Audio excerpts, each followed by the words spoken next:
Video, let's have a quick look about the tokenomics behind Lumia token. So we all know Lumia is a new token which was launched during October of 2024, and in this video I will walk you through what's the utility behind the Lumia token and their total supply and how it competes with other real world assets. And yeah, stay tuned. And if you haven't subscribed to this channel, please subscribe. This channel covers only about Lumia token, and let's dive into the video. So if you look at the tokenomics behind it, before Lumia was launched, the token's name was Orient Protocol. So if you go on CoinMarketCap, you can search for Orient Protocol. Orient Protocol is basically rebranded with funding from DWF Labs and other very big venture capitalists. So if you look at Orient token, here you can see the token unlocks. So there you can see the token metrics, how the token are unlocked over a period of 40 quarters. So if you can see January 18th 2025, there's going to be 11.91 million tokens going to be entering into the supply. So every quarter the supply is going to increase from its previous 92 million by 8.14%. So let's have a look at how it looks. So at the start, Orient Protocol was having a 92.6 million supply, and the new Lumia supply, maximum supply, is going to be 239 give or take 239 million. And the token supply increase is basically, it's going to increase from 92 million to 146 million tokens. And remember this, all the 146 million is not going to be entering into the market in one go. So rather they have a node emission there. The way the new tokens are going to enter is by two ways. One is through their node emissions, because they have a completely decentralized nodes which rewards the node holders, license holders, by new tokens. So every quarter 9.1 million tokens comes through node emissions, and then they have 2.7 million tokens through community emissions, which is basically staking rewards and airdrops, those kind of activities. So if you combine both, you would get into the number of 11.9 million, which tallies with what they have on CoinMarketCap. So that's 18th of January, which is going to be in 4 days. The vesting will start. People can be able to withdraw this 11.91 million tokens, and the same goes true for every quarter. So let's so there are going to be 4 quarters in 2025, and let's see what's the token supply is going to look like after 4 quarters. Yep, that is very interesting to note. So after 4 quarters, the supply is going to be looking like around 146 million, which is 61% of the total supply. So which is not too bad from my opinion, because they are not dumping all the tokens into the market in one go. Rather, they have a very slow token emission mechanism, and the rewards are going through node emissions and then through community rewards.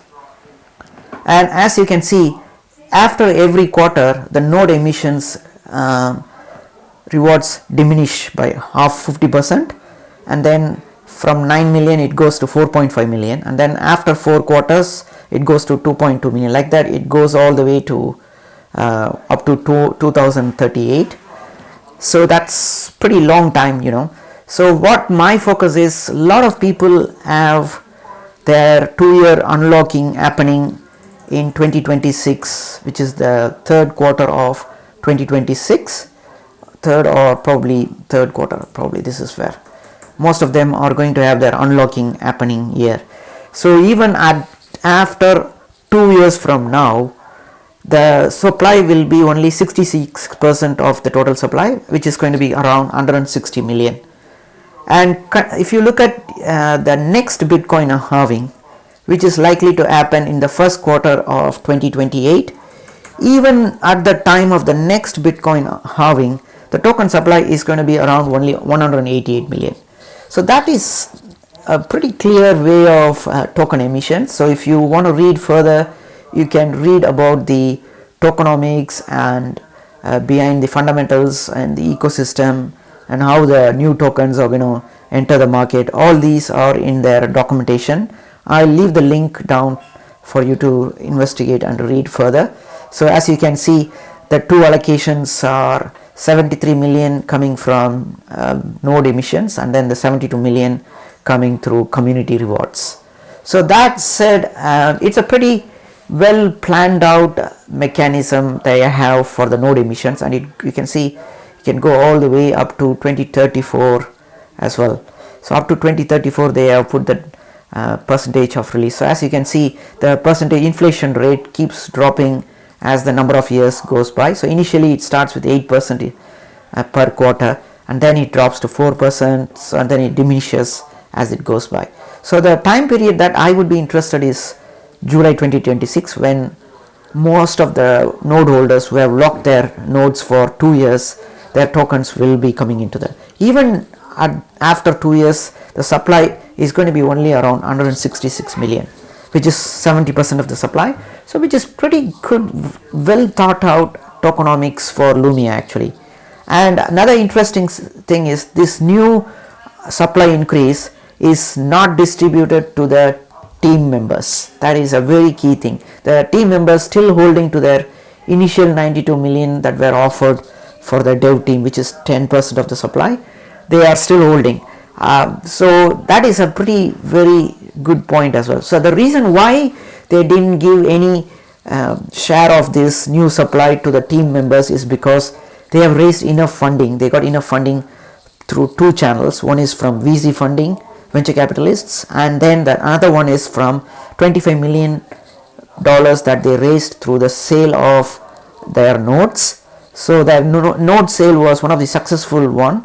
So they managed to sell around 25,000 nodes, which were priced at $1,000 per node. So if you work out the maths, 25,000 times $1,000 is just 25 million. So that said, they got enough capital, which is close to around 62 million through node and venture capitalists. They combined them, they got close to 62 million. 62 million funding is a well funded project. They could be doing quite a lot of things. That's where we are seeing Lumia doing really good stuffs in the general real world asset market. So if you look at the coin market cap for the real world assets tokens, you can see the market cap of real world assets have been steadily increasing. And if you look at here, all are trying to call themselves as RWA token now, like Chainlink, Hedera, and everyone is now saying, my token is RWA. So because there is a huge advantage, but Lumia is claiming that in a very different way. They're just not creating a platform for real world assets, but they are doing one more step as well. They are offering liquidity for the real world assets as well, which none of the other platforms do. That said, that is giving a unique proposition for Lumia.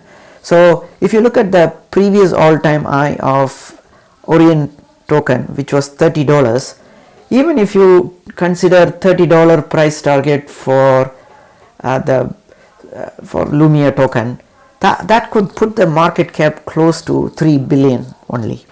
So 3 billion is not so huge,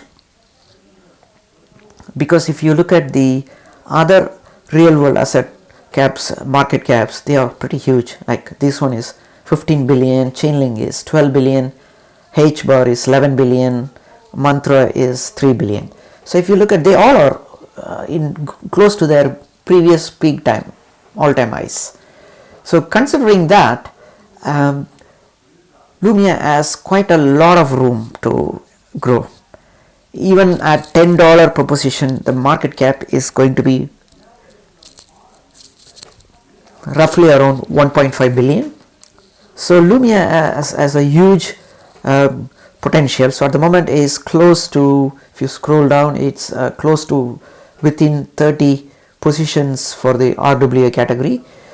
So Lumia would probably perform very well, if not on this current cycle, but at least on 2028 next halving and further beyond.